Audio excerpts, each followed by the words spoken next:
بسم اللہ الرحمن الرحیم رب زدنی علما۔ سوال: کیا معجزات یا کرامات میں غیب کی خبر ہو سکتی ہے؟ جواب: اللہ تعالیٰ فرماتا ہے، اللہ ہی عالم الغیب ہے، وہ غیب کی بات کسی پر ظاہر نہیں کرتا، ہاں جس پیغمبر کو پسند فرمائے تو اس کو غیب کی باتیں بتا دیتا ہے۔ سورۃ الجن آیت نمبر 26-27۔ معلوم ہوا کہ انبیاء علیہ السلام پر غیب کی بات بذریعہ وحی ظاہر کی جاتی ہے، اس لیے معجزات میں غیب کی خبریں ہو سکتی ہیں، اور انبیاء علیہ السلام کے علاوہ کسی پر غیب کی بات ظاہر نہیں کی جاتی، اس لیے کرامت میں غیب کی خبر نہیں ہو سکتی۔ کشف کے ذریعے غیب کی اطلاع کا دعویٰ جھوٹ ہے۔ اسی طرح معجزہ میں نبی علیہ السلام وحی کی بنا پر دعویٰ کر سکتا ہے کہ میری لاٹھی سانپ بن جائے گی، اور چونکہ ولی اللہ پر وحی نہیں آتی لہذا وہ دعویٰ نہیں کر سکتا۔ سوال: کیا ام موسیٰ اور دیگر غیر نبی پر وحی نہیں آئی؟ جواب: اس امت سے قبل ایسا ہوا، مگر اب ایسا ممکن نہیں، کیونکہ نبی اکرم صلی اللہ علیہ وسلم نے فرمایا کہ نبوت میں سے کچھ باقی نہیں رہا سوائے مبشرات کے۔ صحابہ رضی اللہ عنہم نے عرض کیا کہ مبشرات کیا ہیں؟ فرمایا اچھے خواب، بخاری کتاب التعبیر، اور فرمایا کہ مومن کا خواب نبوت کے 46 حصوں میں سے ایک حصہ ہے، بخاری۔ انبیاء علیہ السلام کا خواب وہی ہے، اور شیطان کا اس میں کوئی دخل ممکن نہیں، لیکن انبیاء علیہ السلام کے علاوہ مسلمانوں کا خواب شیطان کی طرف سے بھی ہو سکتا ہے، اس لیے مسلمانوں کا خواب یقینی خبر کا ذریعہ نہیں۔ آپ صلی اللہ علیہ وسلم نے صحابہ سے فرمایا، جو کوئی برا خواب دیکھے تو وہ شیطان کی طرف سے ہے، اس کے شر سے اللہ کی پناہ مانگے اور کسی سے اس کا ذکر نہ کرے، پھر وہ اس کا نقصان نہ کر سکے گا، بخاری۔ آپ صلی اللہ علیہ وسلم نے فرمایا، اچھا خواب اللہ تعالیٰ کی طرف سے ہے اور برا خواب شیطان کی طرف سے ہے، بخاری۔ آپ صلی اللہ علیہ وسلم نے یہ بھی فرمایا، تم سے قبل بنی اسرائیل میں ایسے افراد تھے جو نبی نہیں تھے، لیکن اللہ تعالیٰ نے ان سے کلام کیا، اگر میری امت میں کوئی ایسا ہوتا تو وہ عمر ہوتے۔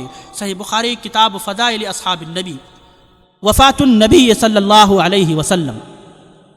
سوال: ہمیشہ زندہ رہنے والی ذات کون سی ہے؟ جواب: اللہ تعالیٰ فرماتا ہے، اللہ لا الہ الا هو الحی القیوم۔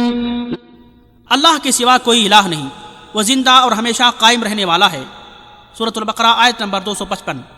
اللہ تعالیٰ کے علاوہ ہر چیز فانی ہے، جیسا کہ اللہ تعالیٰ فرماتا ہے، زمین پر جو ہے اس کو فنا ہونا ہے، اور صرف تمہارے رب کا چہرہ باقی رہے گا جو صاحب جلال و اکرام ہے۔ سورۃ الرحمن آیت نمبر 26-27۔ سوال: کیا رسول اللہ صلی اللہ علیہ وسلم بھی فوت ہو گئے ہیں؟ جواب: رسول اللہ صلی اللہ علیہ وسلم 63 سال کی عمر میں 12 ربیع الاول سن 11 ہجری کو فوت ہوئے۔ آپ کی وفات پر صحابہ رضی اللہ عنہم سخت پریشان تھے۔ عمر رضی اللہ عنہ نے تلوار نکال لی کہ جس نے کہا کہ محمد صلی اللہ علیہ وسلم فوت ہو گئے ہیں اس کا سر قلم کر دوں گا۔ ابو بکر صدیق رضی اللہ عنہ آئے، آپ صلی اللہ علیہ وسلم کے چہرے مبارک سے چادر ہٹائی، آپ کا بوسہ لیا، پھر رو پڑے۔ مسجد نبوی میں آ کر صحابہ کرام کو خطبہ دیا، حمد و ثنا کے بعد فرمایا، دیکھو مسلمانوں، جو کوئی تم میں سے محمد صلی اللہ علیہ وسلم کو پوچھتا تھا تو محمد صلی اللہ علیہ وسلم فوت ہو گئے ہیں، اور جو کوئی اللہ کو پوچھتا تھا اس کو کوئی ڈر نہیں۔ اللہ ہمیشہ زندہ ہے، کبھی مرنے والا نہیں۔ پھر اور محمد صلی اللہ علیہ وسلم تو صرف اللہ کے پیغمبر ہیں، ان سے پہلے بھی بہت سے پیغمبر ہو گزرے ہیں۔ بھلا اگر یہ انتقال فرما جائیں یا شہید کر دیے جائیں تو کیا تم الٹے پاؤں پھر جاؤ گے، یعنی مرتد ہو جاؤ گے؟ اور جو الٹے پاؤں پھرے گا وہ اللہ کا کچھ نقصان نہ کر سکے گا، اللہ شکر گزاروں کو بڑا ثواب دے گا۔ سورہ آل عمران آیت نمبر 144۔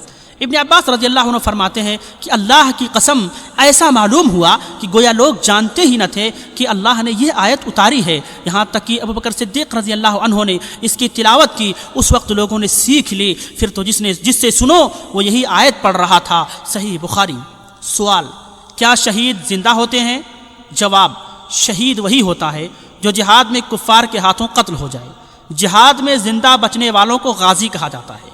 شہید دنیاوی لحاظ سے فوت ہو جاتا ہے، اس کی بیوی بیوہ ہو جاتی ہے، بچے یتیم ہو جاتے ہیں، جائیداد تقسیم ہو جاتی ہے، شہید کو لوگ دفن کر دیتے ہیں۔ معلوم ہوا شہید دنیاوی لحاظ سے فوت ہو جاتا ہے، مگر اللہ کے ہاں وہ زندہ ہوتا ہے۔